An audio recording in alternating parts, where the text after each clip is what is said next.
Welcome, sports fans. I'm Craig Cortello. And I'm Kyle Cortello. And we are the Italian Sports Guys. Bada boom. Bada bing. Leave the gun. Take the cannolis you hear. It's a weekly sports talk show with an Italian New Orleans twist. So grab a beer or a little red vino. Some pizza pie or some pasta marinara you hear. Throw in your favorite sports jersey. And join us, boys. All right, Kyle, good to be back here at Studio 58. Benvenuti, Craigie boy. Welcome back. Benvenuti, Kyle. You notice as the temperature gets to a brisk high 50s, I put on my fall uniform for the show. I know you get cold at night. I'm going to get you your electric blanket before we go to break. I can almost hear the music of Sam Spence and the voice of John Facenda rolling up right now. The autumn wind. The frigid November St. Augustine of New Orleans. There you go. Kyle, as always, we start out with the New Orleans Saints. A lot has changed with LSU. We'll talk about that in a minute, the last couple of weeks. But we'll start with the Saints. And, of course, the big story here is the performance in the second start of the young rookie quarterback, Tyler Shough. Nobody wants to know anything yet, but you can't help but be encouraged pretty well for the first time this year, I think. Well, look, overall, the season's been a disappointment in terms of the record. We didn't expect a whole lot. We didn't expect some of the things we saw on the bad side either. Yeah. But this is kind of how it's played out. You know, that was their 10th game. Yeah. For the first 8, Spencer Rattler started, and thank God he was there because there's a certain toughness he has, and I don't know, you put a rookie out there and no such. So they start Tyler Shough with 9 games to go. This is perfect. You're going to get a 9-game test lab of what he can do. Yeah. And didn't look great against the Rams, but did some really good things. But, man, did he look good the other day. He really looked poised. It's one game, but he looked really poised, and I thought he looked very natural. Yeah, and you had, when this team started, the losses started to pile up. You knew at that point it was increasingly likely that the Saints were going to get a high draft choice next year. So you had to find out what you had in Shough. You had to find out whether you need to use that on a quarterback and move on from these two guys, at least as your long-term starter, or somebody you saw enough promise in. So you knew he was, after the Rams game, you knew he was going to, that was a tough spot for him. Sure. You knew he was going to get a shot just like Rattler did to work through that and get some experience. Yeah, and I think that was the right play. Thank God they did what they did. Yeah. I thought, from that standpoint, I thought he looked, again, that word poised. Yeah. You know, there's something he did that Rattler has not done, and that's looked very, very natural stepping up to the in the pocket. The live ammo's flying by him, and he didn't blink, you know. And I thought that was the difference in the two quarterbacks so far this season. I don't want to use this as a comparison to Rattler. Yeah. I think what the Saints are really looking for is either one of these guys, somebody we can kind of hang our hat on, or do we need to really end up with a spot where we're going to take a quarterback out of need, which you don't want to do, in that with that first round pick, which is going to be a top 10 pick, I'm sure, maybe top 5. Yeah. Don't know. And I think if they see more of this, that'll answer that question. I thought he had a really good game for his second start in the NFL. Yeah, you like to see enough promise where you think you can spend those draft choices on something else, or even trade back and get multiple draft choices in the first round. Just a couple of things. You mentioned the poise. It just seems like, again, as you mentioned, the moment's not too big for him. A couple of things that are really impressive. Number one, the ability to scramble and really keep his head downfield. I mean, you know, he came up with some huge plays. A play to Juwan Johnson. I mean, he's about to get sacked at the 12-yard line, breaks out of a tackle, eludes another player, and still keeps his eyes downfield. That's just a game changer. That changes field position, 60, 70 yards. I just thought the chunk play, when you talk about chunk plays, it's not just about the 70, 80-yard touchdown bombs that you throw. Yeah. It's about pushing, having the ability to continue to push the ball 15, 20, 25 yards downfield. I think we had 4 what they call chunk plays, 20 or 25 yards plus in the game. That's important. It seemed like at times Rattler was a little too quick to check down and not keep those longer plays alive. I saw there was one rollout where he had, the tight end underneath. They always run those in layers, right? You have the tight end dragging across the middle. Then you got a guy with a deeper 15 or so yard route. And he rolled out, the tight end was right there, but he kept running a little while to see if the other play would develop, and he waited a few more seconds, then checked it down. He's still trying to make that longer, better play every time he's looking downfield. A lot of that has to do with instinct to me, too, as you understand the framework of the offense where you're saying, it's right there, but he's not going anywhere. Yeah. I don't have to pull the trigger right. Let me see what develops down there, as you're saying. Also, those explosive plays, it's like you said, it's not just a 65-plus yard touchdown play. That opens up everything else. Yeah, right. And they ran for almost 125 yards. Yeah. When were we a running threat so far this season? Then we had one other game where Kamara almost got 199 yards. Might have been the Giants, I'm not sure. But the Bills, excuse me. But no other game have we been even a threat running the ball consistently. And because you run the ball, it opens up the pass. Well, sometimes when you throw the ball, it opens up the run. Yeah, right. And I thought that was a great example. Something else about Tyler Shough, and again, we're not anointing him as the next Johnny Unitas, but a very catchable pass. Yeah. It throws a very catchable ball in the sense that it's very accurate in the point that those receivers can keep moving after the yards after the catch. Yeah, that's one thing I had in my notes. It's a very underrated skill when you throw plays passes in the flat or swing passes. To throw those balls really accurately. I mean, it's a small. It looks like an easy throw, but the difference between a perfect throw and an okay throw is huge because guys running in that swing pass. A little bit in front of him, it's too far out. A little bit behind him, he's got to stop and turn. Right. You hit him right in stride. It's a huge difference. So that was one thing I noticed in the game. And you mentioned the run again, very respectable, which kept a little bit of pressure off of him. You're right. It's the first time we hit 100 yards as a team rushing since Buffalo in Week 4. Yeah. I thought Kamara made some tough runs too this time. I thought there was a fourth down where he was kind of hitting the backfield and managed to keep his balance. Big play there. Jump forward. That was a big play. So credit him on that one. And Olave made some nice plays, including a spectacular one-handed grab. Yeah, that was fantastic. I thought he had a really big game, and that meant a lot to him personally. That was the game, if you don't remember, where last year he got a concussion at the end of the season. Right. And I think he even said, he had walked out onto the field. He was fine all week. He got onto the field, and then the kind of moment got to him, and his father happened to be in attendance. Yeah. So this is a pregame warm-up. Walked over to the stands where his dad was to talk to him just to calm himself down a little bit. And end up having his best game of the year so far. So. Yeah, and credit them as well. The third down plays were notable. Even on third and long, I mean, we were able to convert 7 of 15 for the day and then 2 of 3 on fourth down. So that was huge as well. Again, a guy who keeps his eyes downfield and can pick up those big chunk yards. Yeah, it looks very natural as a quarterback, and it's hard to put into words, but we can see it. Even Derek Carr, who you'd rather have starting over these two, at this through the season. When he would start to he would get a little fidgety moving up in the pocket sometimes. Sometimes he looked very comfortable, other times he didn't. I don't think he liked to get hit a whole lot. I think Tyler Shough, he got belted one time right in the face as a 15-yard penalty, helmet to the chin, never blinked. Yeah. Okay, and so I think when you saw the two things he did, moving up in the pocket, throwing a very catchable pass, and his demeanor never really changed. Yeah. And I think those are things that, look, we've seen some pretty damn good quarterbacks here and one of the greatest of all time. We know what it looks like. I'm not putting him in that category for crying out loud. Right. But I think that we kind of all think maybe we're onto something, at least with that position. Yeah, for sure. And I don't want to overlook the effort of this defense. Now, again, I want to caveat this or give a disclaimer that this is Carolina. They've been a very up and down team. They beat Atlanta 30-0, but they've got the Packers on the road the week before. But they've had some really clunkers as well. But defense stopping the run. And Carolina's an 8th ranked running team in the league. This kid Dottle, he had almost 400 yards his first 2 starts. They tried to bring Chuba Hubbard back in. I think he beat him out of the job. He had 130 at Green Bay. We held him to 55 yards, so that was huge. We did well on third down stopping them. I think they were 3 of 9 for the game. We got the defense took us out of some tough spots, and there was that field goal muff with Cam Jordan. A couple plays later, they forced a fumble or recover a fumble at least.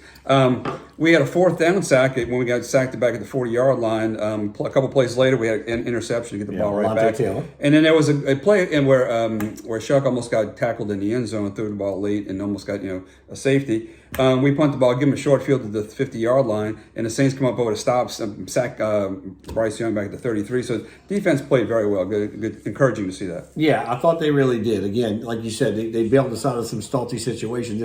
Particularly one of my favorite plays, and luckily I saw it kind of develop.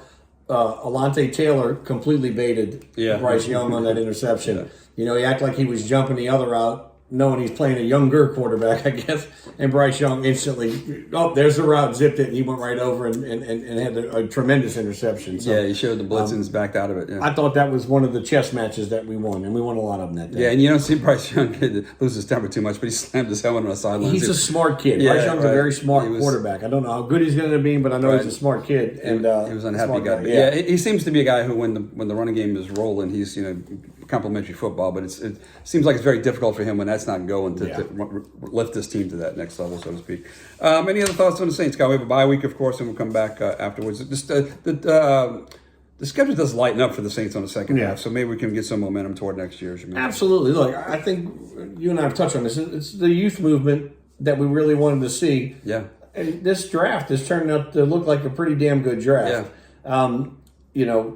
Kelvin Banks, I think he's going to be fantastic. Shough is starting to get some time and played very well Sunday. But Jonas Sank has been a starter for several weeks now, to the point where you don't say rookie starter, you just say starter. Right. Quincy Riley, kind of a feast or famine guy, but that's okay. Don't get beat a bunch of times, and if you do, get us the ball back one time when we're not supposed to have it. Yeah. Danny Stutzman's starting to see more time. And so really impressed with him. And Broughton, the Broughton kid was playing, and he got hurt early, second, third game of the year, out for the season. Yeah. And who else did we take? The tight end Monteveo and Fadel Diggs. They've even been active sometime. That's everybody on that draft board making a little or a very important contribution. So, look, it's too early to anoint them anything super special, but there's a lot of players. We finally had a lot of picks. It's a lot of players, and they're making a difference in the middle of the roster right now. Yeah, and it'll be interesting, of course, to see this quarterback come back again against some better competition. They have to protect him so we can get at least a good specimen of what he is. Right, yeah, for sure. All right, Kyle, looking elsewhere in the NFL, what did you see that you liked and what you didn't like? We all are good and the bad of the NFL last weekend. I'll tell you, we'll go good, bad, and ugly here. I thought two of the best teams in the league this season so far really flexed their muscles on Sunday. I thought the Rams were in complete control in their game against the 49ers, against a good 49er team on the road at San Fran, and it was a big game, and the Rams were 1.5 to 2 steps ahead the entire game. Yeah. Matt Stafford's playing maybe some of the best ball of his career, and Sean McVay is pressing all the right buttons. So really impressed with them in the win over San Francisco. And Seattle was incredibly dominant. I mean, it looks like a college route throughout the first half. Yeah, right. They had a few slip-ups with turnovers in the second half, but won by 20-plus points against Arizona. So Seattle is really clicking. That's a tough place to play, something to watch as you get down the road. So that's my good. What's your good? Yeah, I think Seattle. I mean, Vikings. By the way, those two teams, the Rams and the Seahawks, play each other this week. Yeah, I think the Vikings have to be kicking them. I mean, and McCarthy's made some plays here and there, but they had a built-in franchise quarterback ready to go. Had a great year last year. Right. It's kind of hard to believe they let that get away. The Pats winning at town. It's a clutch win. I mean, Drake May, the second year, quarterback. Their rebuilding program is way ahead of schedule. They got obviously stability at the coaching position now, so that's a big win. Go on the road to be a good Tampa team.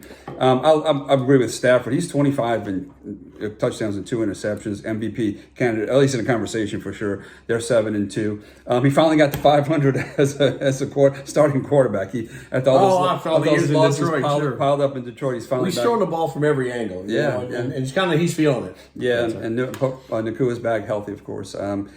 Give credit to and I've been knocking on the Bears on this quarterback. Caleb Williams has some flaws, of course, but they've kind of turned things around. 6-1 now. They've won some lucky games, some crazy lucky games, close ones. But those are games they used to lose in the past. 6 in their last 7. Yeah, wow, they're 6-1. So enough, and I think they've. I think Caleb has maybe eliminated some of not so much interceptions, but the big sacks and stuff. He's getting rid of the ball and that's keeping out of long yard situations.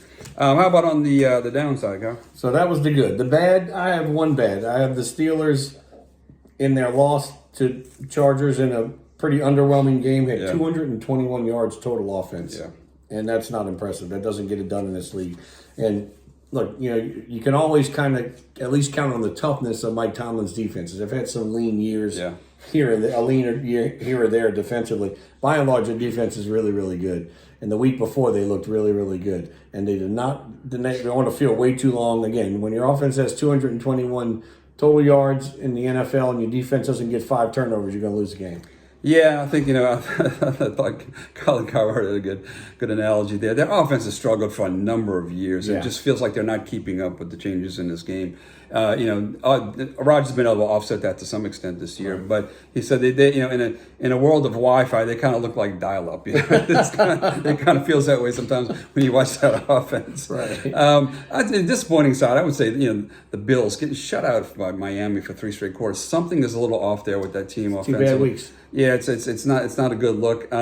The Packers offense, I don't know how they have regressed to the point where, a couple of years ago you thought they gave Jordan Love a big contract. He looked like the next up and coming team and quarterback, and to lose these games back to back with Carolina, and then not to lose to Philadelphia Eagles, a good team, but for their offense to play that poorly. It was 7 points. I think it was 7. 10-7. It was 10-7 final. Yeah, it was ugly. At home. Yeah, and then the third one is going to be, and there were people talking about this one. the Denver-Oakland game on Thursday night. Now, whether it's a Thursday night lag, that was a brutal game. I watched little pieces of it. It was a brutal game in every sense of the word. Poorly played both ways. Denver gets out with a win, but it's hard to celebrate with the way these teams. Even Sean Payton was apologetic to the audience in the post-game conference. The New Orleans fan base would crawl on broken glass from here to Denver to get Sean Payton back, and we'd carry him back over the same broken glass. Yeah, and I love the guy. But that being said, man, his offenses have gone through these little droughts within games, and then come back with fourth quarter comebacks and everything else. That was a turd. Yeah, that was awful. That was an ugly game. Yeah, and so. It's even like a national media thing right now. They're talking about, what's wrong with Denver's offense. Yeah. It's not like they have different players all of a sudden. Yeah. So, but look, anybody figure out, I think he will. So yeah, and Bo Nix is hard to assess right now because he's been so up and down. But at the end of the day, I think this team's still 7-2 and still right in the mix for playoffs. So anyway, anything else on the? The ugly. So the Jacksonville Jaguars. Oh God. Jaguars started the fourth quarter on the road at Houston with a 29-10 lead. Yep. Complete control of the game and got outscored 26-0 in the fourth quarter and lost. Yep. And we're trying to get in field goal. Their kicker had kicked the NFL record 68-yarder the week before. Yeah. So they get the ball back with whatever seconds left and convert a pass. And when you kick the 68-yarder, you hit 6-8 yards to spare whatever. They hit a pass on the sidelines to stop the clock and put him within a 70-yard field goal range. Right. And they had a hands to the face on an offensive lineman and lost it. And they were down by 1. Yeah. And so the field goal would have won it. And who knows if he's going to make it, but and then they had just a stupid penalty. And look, I understand sometimes you can't control that and you hit the guy in the face, you get a chance, let go. Yeah, and then you saw the play to end it, right? Sheldon Rankins. Sheldon Rankins, big man ball. That's it. Rumbling, tumbling, fumbling. Yeah, they got a fumble landing right in his hands, I guess. Yeah, right to him. His interception, actually. He sort of threw the ball and he caught it. Yeah, so that was a big finish. That's all in the ugly you got? That's all in the ugly. I'm sure there's more if I look hard enough. Yeah, I'm sure, yeah. Okay, anyway, we'll move on to the LSU Tigers. Of course, Kyle, it's been kind of an ugly couple of weeks. Brian Kelly finally out. And we've talked about this, too. It's not just that you lose, it's the way you lose, right? Sure. James Franklin at Penn State probably would have lasted the year. You lose to an 0-4 team, UCLA, on the road, and the team that doesn't have enough fans to storm the field. It's a bad look. And they followed up with a loss to Northwestern 3 straight. So they had it got too bad. They had to do it mid-season. Same thing here. The look of that game in the second half against A&M looked like we didn't belong on the same field with this team, right? Right. And not only that, you had the players on the field, hooping it up with the band and the fans in the end zone. It was just the Aggie players, right? Aggie players, in Tiger Stadium. Aggie players and band, and I think those kind of humiliating looks they just rub the boosters and the supporters so strongly that you have to make a move. And I think it was the right move. Look, when you had players. Fans, the A&M students went into the LSU student section, but there wasn't enough LSU student sections to kick their ass, right? Because they had all left, as did most of the other fans. And who's going to stick around and watch that? That was an ugly scene all the way around. I think the way the story breaks is the AD met with Coach Kelly the next day, and it was a discussion about you have to get rid of Joe Sloan, the offensive coordinator. I think Brian Kelly fired back about getting rid of Brad Davis, the offensive line coach, which Woodward said no.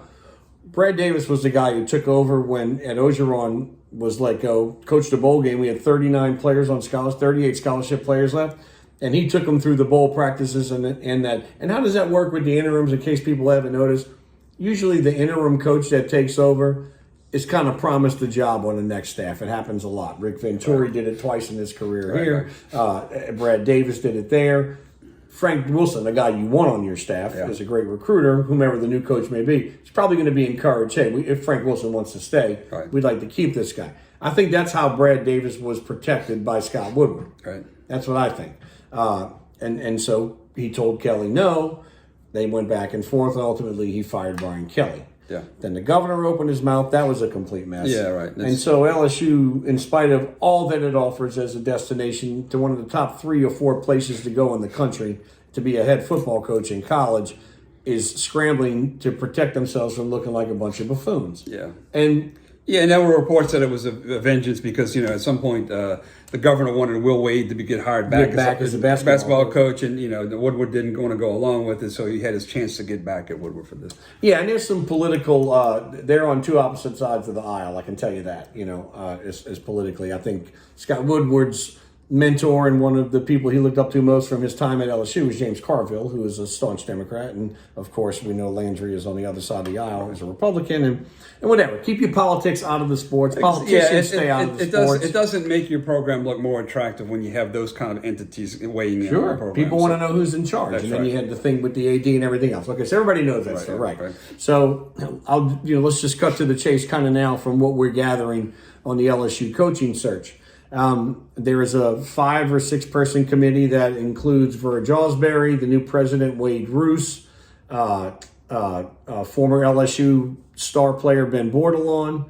I'm missing somebody here. There's a couple other guys. And, I think the board of supervisors chairman Scott Ballard, and I think one other person. And so those are the people that are heading up this search. They're probably getting advised by a couple of people, maybe Nick Saban, maybe not. I don't know. And so it looks like it right now is down to 3 people. They've vetted more than 10 coaches. I don't know if it's 19, but I know it's 10 or more. Yeah. And so it looks like as of right now that the main target far and away is Lane Kiffin. You're going to have to battle him either staying at Ole Miss or him going to Florida. Both tough places to pry him from. Yeah. If he wants to leave Ole Miss for a school that's got more of a traditional bigger facility, bigger stadium, more national championships. It doesn't just mean LSU, it means LSU of Florida. By the way, his ex-wife, who he's kind of reconciled with, I don't know how exactly how to label that, is a Florida graduate. So you're fighting that. Of course, Whit Weeks keeping the Tigers in the fight. He's boyfriend, girlfriend, betrothed to one of Lane Kiffin's daughters. But he is a number one target. There's no lock at all that they're going to get him. I would call it right now 50-50. Yeah. I hope we get him. Game changer. Yeah. The next guy on their list, I believe, is Marcus Freeman, the head football coach at Notre Dame. If you guys remember, he was down here interviewing for the defensive coordinator job with Ed Ogeron. I think in Ogeron's second to last year or right before his last season. And I think the offer was probably around $2 million or close to it.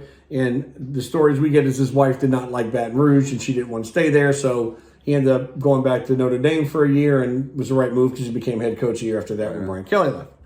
The third guy is Eli Drinkwitz. He is the head coach at Missouri. He has done amazing things with that program.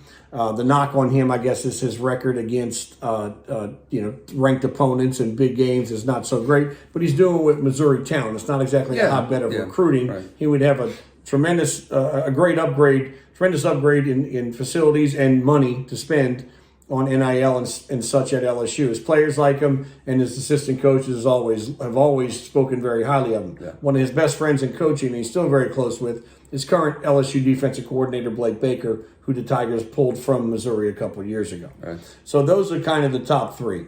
Other names we hear mentioned are Tulane's John Summerall. I don't think that happens. I think he's going to either end up at Auburn or stay uptown. Alex Golish, who is the head coach at University of South Florida, is another guy that a lot of people are kind of saying, hey, if we don't get the top 3 guys, those top tier 12, between 11 and 15 million a year, we look at these other guys and maybe you give them a 5-year deal and see what you can get and see what becomes of it. The top rated teams in the country right now, most of them are first-time head coaches. Yeah. Not this season, but Ryan Day at Ohio State. This is his first head coaching job. Kirby Smart at Georgia has won 2 national championships. His first head coaching job. Yeah. Dan Lanning at Oregon's been a top 10 program for the last few years. That's his first head coaching job. There's more. Yeah. So I think those are some of the things you have to look at. So, yeah, I mean, you either go for the big names out there that you think are immediate impact, or you look at the next tier. You look to the guys who are up and comers. I don't think it'll be an assistant or a coordinator unless they get really down on. Yeah, I agree. All right, Kyle. Of course, we got the Tulane tough loss on the road against a UTSA team that is really tough to beat at home, even though they don't have a great record. Their road loss, I think their home record was like 20 out of the last 20. The road runners. 21 games at home, but so tough loss there. There was some of that chatter that they may get that spot that guaranteed next tier of teams. Group before. But that kind of puts them on the heels there. Nice bounce back road win at Memphis. huge win. And Memphis was suddenly, because the playoff rankings for the first time had come out that Tuesday. Yeah, right. And the college football playoff scenario had Memphis going as a group of 14. Yeah. And Tulane went into Memphis and put it on them. Yeah. I held on, like a punch-drunk boxer towards the end. Right. But for three quarters, Tulane dominated that game. For sure. Yeah. And John Ratzlaff looked fantastic. He did, yeah. Is that his first name? And passing ball, too. So, yeah, running kind of a dual quarterback. Yeah. You 14 for his first 14 or something like that? Something like that, yeah. And you mentioned the coach. You think he stays... It's going to take a lot. I know this for a fact. He loves New Orleans. Yeah. He really does. Not just from him talking about it. A couple of people I know him say he loves it here. His kids love it here. His wife loves it here. People seem to think that would make him that he would automatically accept the LSU job and say, well, picking your kids up out of schools and moving to somewhere new, whether it's New Orleans or Baton Rouge or New Orleans to San Francisco, it's a big Still move. A move, yeah. So I don't know now look, I think he would love the LSU job if offered. I don't think he gets offered the job unless it goes way down the list. I just don't think that's where that committee is leaning. No knock on. I think he's a hell of a football player, right. But I think he's going to end up at Auburn because that's where he grew up in that area, and he's coached at Troy, which is not University of Troy, which is not far from Auburn. Yeah. So I think they might go, kind of sort of try and get a big fish in Drinkwitz or somebody like that. But they have no problem. If I was him, I'd go right to Summerall. I'd go right to him. That's me. Yeah. So gotcha. All right, Kyle, moving on. If I was Auburn, wrapping things up. The Pels struggling again. There seems to be a kind of a Willie Green watch. Is he going to survive this bad run? They're 2-9, I think. Zion, again, out with injuries. It just kind of continues to be what he is, a guy who can't stay healthy throughout the season. Yeah. One bright spot, this young rookie seems to be playing very well. Both of them, Jeremiah Fears and Derek Queen. Yeah, Derek Queen's really had a big game last night, but albeit in a loss. So, again, disappointment starting out the season. When you don't want to start off that poorly where you're going to such a big hurdle to climb to get back in it. Well, the third guy that they drafted, who no one talks about, the Peavy kid out of Georgetown that Joe Dumars took, is playing a lot of minutes too. He's a defensive guy, just a good, solid minutes guy. This team has talent. Yeah. Now they're not, the Michael Jordan Bulls talent. Yeah, right. But this team has enough talent to not have this crappy record that they have. And I think at this point, it falls at the feet of Willie Green. Something else. Top assistant is James Borrego. He has been interviewed for head coaching jobs multiple times in this league. Yeah. The answer to a lot of the problems, I think, is sitting right there on the bench next to Willie Green. And so I don't know who or when or how they do that. I know Gail doesn't love to fire coaches, and I get that. Yeah. Sometimes there's something to be said for continuity. There's definitely been consistency from Willie Green for 2.5 years. He doesn't win enough games. Yeah. He's very consistent in that. Wonderfully nice guy from all I can tell. I don't care. I don't pay tickets to go see how nice the guy is. You don't. Yeah, well, a couple things. You mentioned, Gail not wanting to change. I think Joe Dumars would rather not 11 games into his first year as the GM here make a switch that early in the season. But you have to know, as thorough as he is, if he's got a guy like that on his bench, he knows the potential that he has to coach this team. So let's just say the watch is on. Yeah, I agree. I agree wholeheartedly. All right, Kyle, anything else as we wrap it up? Of course, we mentioned our Rummel Raiders will take on Holy Cross this weekend as the playoffs get started. The high school playoffs start this weekend. Yep. Yes, indeed. So it'd be interesting. All the Catholic League teams are in it, and you have Catholic of Baton Rouge, of course, is ranked up there.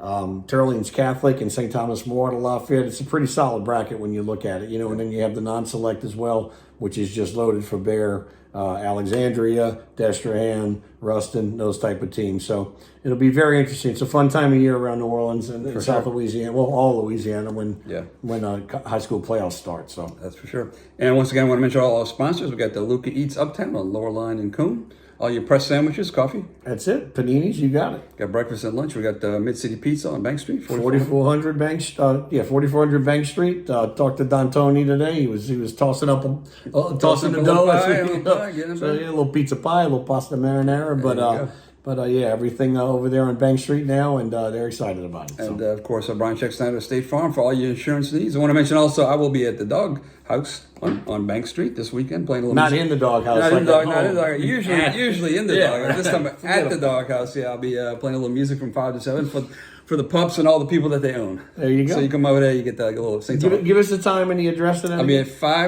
5 to 7 on Sunday evening, and it's 2736 Bank Street, just about a block south of block below Broad Street. There you go. There you go. All right, folks. So next time we are The Italian Sports Guys. Bada boom. Bada bing.